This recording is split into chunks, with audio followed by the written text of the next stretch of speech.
বন্ধুরা, আজকে একটি নতুন গল্প নিয়ে আপনাদের মাঝে এসেছি। আশা করি গল্পটি আপনাদের অনেক ভালো লাগবে। আমার ছেলে একই বেডরুমে থাকত। হঠাৎ একদিন মাঝরাতে মেয়ের কান্নার মতো শব্দ শুনে আমি অবাক হয়ে গেলাম। শব্দটা এতটা অস্বাভাবিক ছিল, যার কারণে আমার মনে এক অদ্ভুত উত্তেজনা তৈরি হল। আমার মেয়ে আস্তে করে বলছিল, ভাইয়া, একটু আস্তে, মায়ের ঘর কিন্তু একদম কাছেই। আর তাদের কথাবার্তা শুনে আমার মনে সন্দেহ তৈরি হয়েছিল। আমি আস্তে করে তাদের ঘরের জানালায় উকি দিলাম। আর তখন উকি দিয়ে যা দেখতে পেলাম, সেটা দেখে আমার নিঃশ্বাস বন্ধ হয়ে যাওয়ার মতো অবস্থা। আমার নাম সীমা। আমি সাধারণ একজন গৃহবধূ ছিলাম। আমার একটি মেয়ে সন্তান ছিল। আমার মেয়ের নাম ছিল সুমাইয়া, এবং আমার একটি ছেলেও রয়েছে। আমার ছেলের নাম হচ্ছে সুজন। সুমাইয়া পড়াশোনা করত হস্টেলে। তবে সুমাইয়া তার পড়াশোনা হোস্টেলে শেষ করবে এই সিদ্ধান্তই নিয়েছিল। আমি তার ইচ্ছার উপর কখনো জোর দিইনি। বর্তমানে সাদিয়া বাড়ি ফিরেছে গ্র্যাজুয়েশন সম্পন্ন করে, এবং একই সময়ে সুজনও তার পড়াশোনা শেষ করে ফেলেছে। তারা দুইজন অনেকদিন পরে একসাথে একই সঙ্গে দেখা করল। কয়েকদিনের মধ্যে সাদিয়া এবং সাজিদ চাকরির জন্য অন্য কোনো একটি শহরে যাওয়ার সিদ্ধান্ত নিয়ে নেয়। তাদের চাকরি একসাথে হলেও অন্যান্য কোম্পানিতে ছিল। তারা সিদ্ধান্ত নেই, একসাথে থাকলে দুজনেরই খরচ খুব কম হবে। আমারও তাদের দুজনের এই সিদ্ধান্তটি ঠিক বলে মনে হচ্ছিল, তাই তাদের একসাথে থাকার অনুমতি দেই। আমি তাদের কাজের জন্য অন্য একটি শহরে পাঠিয়ে দিই। কিন্তু সন্তানদের চলে যাওয়ার পর খুবই ফাঁকা ফাঁকা লাগছিল বাড়ি। আমি জানতাম তাদের নিজেদের জীবন গড়ার জন্য এটি গুরুত্বপূর্ণ। এর মধ্যে আমাদের পরিবারের আর্থিক অবস্থা খুব একটা ভালো ছিল না। আমার স্বামীর সামান্য পেনশন ছিল, খুবই কম, যা দিয়ে আমাদের পুরো পরিবারের খরচ চালানো খুব কঠিন হয়ে পড়েছিল। সন্তানদের পড়াশোনার খরচ চালানোর জন্য আমরা আমাদের একমাত্র একটি বাড়ি বিক্রি করি বাধ্য হয়ে। বছরখানেক পরে আমাদের সন্তানরা চাকরি পেয়ে প্রতি মাসে কিছু অর্থ পাঠাতে শুরু করেছিল। তো আমি সেই অর্থ কিছুটা বাড়ির খরচে ব্যয় করতাম, আর বাকিটা সঞ্চয় করতাম। এভাবে দেখতে দেখতে 7 মাস কেটে যায়। কিন্তু এই সময়ের মধ্যে আমি একবারও আমার সন্তানদেরকে দেখতে যেতে পারিনি। আমার স্বামী ক্যান্সারে আক্রান্ত ছিলেন, এবং তাকে দেখাশোনার মতো বাড়িতে আর কেউ ছিল না। আবার 3 বছর পর দীপাবলির সময় এলো। আমি সন্তানদেরকে বাড়িতে আসার জন্য বলি, কিন্তু তারা তাদের কাজের ব্যস্ততার অজুহাত দিয়ে তারা আসতে রাজি হয়নি। আমি ফোনে তাদের কাছে আমার আকুতি জানালেও তাতে আমার কোনো লাভ হয়নি। তাই অবশেষে আমি নিজেই তাদের সাথে দেখা করার সিদ্ধান্ত নিই। অনেকদিন হলো তাদেরকে দেখি না, তাই তো একদিন আমি আমার এক ঘনিষ্ঠ বান্ধবীকে ডেকে আমি আমার স্বামীর যত্নের দায়িত্ব দিলাম, এবং সন্তানদের কাছে যাওয়ার জন্য আমি যাত্রা শুরু করলাম। ট্রেন স্টেশন থেকে আমি ভিডিও কল করে আমার মেয়ে এবং আমার ছেলেকে জানালাম যে আমি আসছি। আমার ছেলে সুজন আমি আসছি এই খবর শুনে সে বিস্মিত হয়। সে আমাকে বলল, মা, তোমাকে আসার দরকার নেই, 3 দিনের মধ্যে বাড়ি আমরা ফিরব। ছেলের কথা আমি তাকে প্রতিশ্রুতি দিলাম এবং বাড়িতে চলে আসলাম। তারপর 3 দিন পর খুব সকালে প্রথম ট্রেনে আমার সন্তানরা বাড়ি ফিরে এলো। তাদের দেখে আমার চোখে পানি চলে এলো। আমি তাদের দুজনকেই বুকে জড়িয়ে ধরলাম। আমার মনে হলো এটাই আমার জীবনের সবচেয়ে সুখ মুহূর্ত। আমি শাহিদ সাদিয়াকে দীর্ঘদিন ধরে একসঙ্গে দেখে খুব খুশি হয়েছিলাম। তবে সাদিয়ার মধ্যে বেশ কিছু শারীরিক পরিবর্তন লক্ষ্য করলাম। আমি দেখলাম যে গত 3 বছরে সাদিয়ার চেহারার অনেক পরিবর্তন এসেছে। যেদিন তারা বাড়ি ফিরে আসলো, আমি একটু লক্ষ্য করলাম যে তারা দুজনে একসাথে একটি ঘরে ঢুকে গেল। আমি ভেবেছিলাম সুমাইয়া হয়তো তার ব্যাগগুলো রেখে সেই ঘর থেকে বেরিয়ে আসবে, কিন্তু 3 ঘন্টা কেটে যাওয়ার পরও তারা সেই ঘর থেকে বের হয়নি। তখন আমি চা, বিস্কুট ও নাস্তা নিয়ে তাদের ঘরে গেলাম। আমি বললাম, তোমরা দুজনে কি এখন থেকে এই এক ঘরেই থাকবে? বাড়ির ওই পাশে আরেকটা ঘর আছে সুজন, তুমি সেখানে চলে যাও, এই ঘরটায় সুমাইয়া থাকুক। তখন সুজন বলল, না মা, আমি সুমাইয়াকে ছেড়ে অন্য ঘরে থাকতে পারবো না। আমরা গত 3 বছর ধরে একই ঘরে থাকার অভ্যাস করে ফেলেছি, এখানেও ঠিক এমনই থাকব। তার কথা শুনে আমার একটু অস্বস্তি হলো। আমি সুমাইয়ার দিকে তাকিয়ে সুমাইকে বললাম, সুমাইয়া, তুমি কিন্তু এখন আর ছোট নেই, আর তোমার ভাইও বড় হয়ে গেছে। একই ঘরে থাকা কি ঠিক হবে? যদি কখনো তোমার একা থাকার প্রয়োজন হয়, তখন কিভাবে তুমি ম্যানেজ করবে? তখন সুমাইয়া উত্তর দিল, বলল, মা, আমরা যে শহরে কাজ করতাম তো সেখানকার ঘরের ফ্ল্যাটের ভাড়া অনেক বেশি ছিল, তাই আমরা গত 3 বছর ধরে একই ঘরে থেকেছি। যখন সেখানে আমরা দুজন থাকতে পেরেছি, তাহলে এখানে কেন আমরা থাকতে পারবো না? আমার ছেলে সুজন ও সুমাইয়া একসঙ্গে একটি ঘরে থাকতে চেয়েছিল। আমি তাদের সিদ্ধান্তে আপত্তি করিনি। তো সেই দিন আমি সারাদিন ঘরের কাজেই ব্যস্ত ছিলাম। দুপুরে সুজনের পছন্দের খাবার তৈরি করলাম এবং রাতে সাদিয়ার পছন্দের খাবার তৈরি করলাম। এটা আমার কাছে অস্বাভাবিক মনে হলো। তখন আমি সুমাইয়াকে জিজ্ঞেস করলাম, তুমি এত কম খাচ্ছ কেন? আগে তোমার তো প্লেট পুরোটাই পরিষ্কার হয়ে যেত। সাদিয়া বলল, মা, আমার এখন রুচি বদলে গেছে। মেসের সাধারণ খাবারের আমি প্রায় অভ্যস্ত হয়ে গেছি। তুমি খাওয়া থেকে মেয়েটা রান্না করো।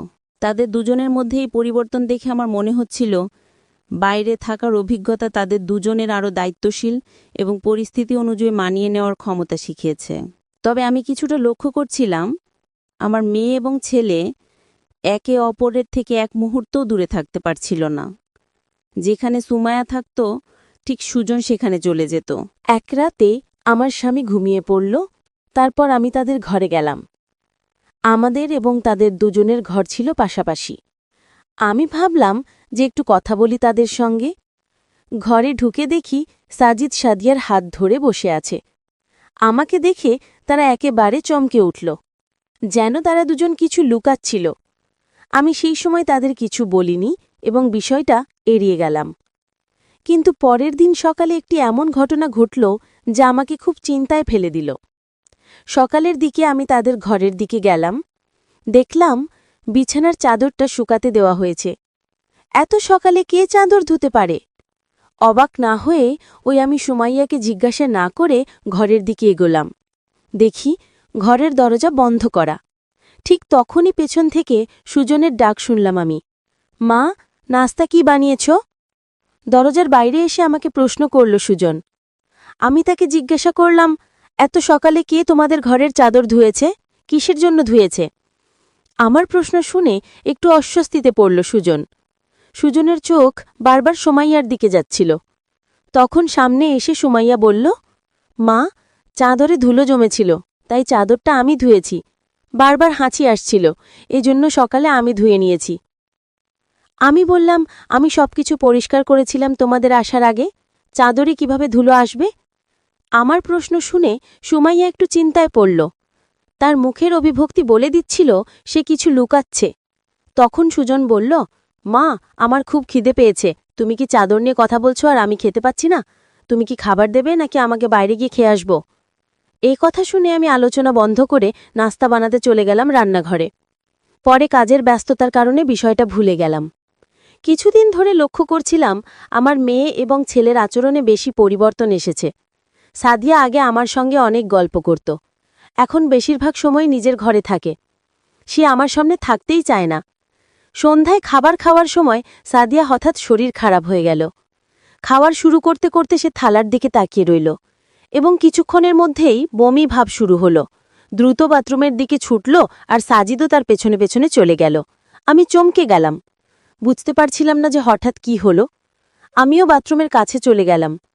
তখন সুজন সুমাইয়াকে কাঁধে হাত দিয়ে বাইরে নিয়ে আসছিল।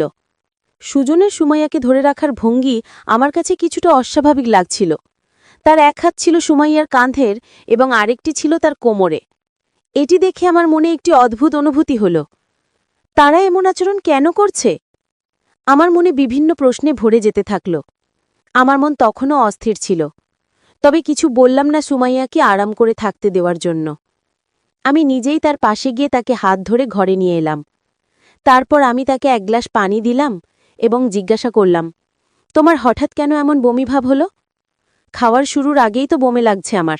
সুজন প্রশ্নের উত্তর দিল, সুমাইয়া ঘরে বসে তেল সশলা দেওয়া চিপস খেয়েছে, তাই এখন তার এমন লাগছে।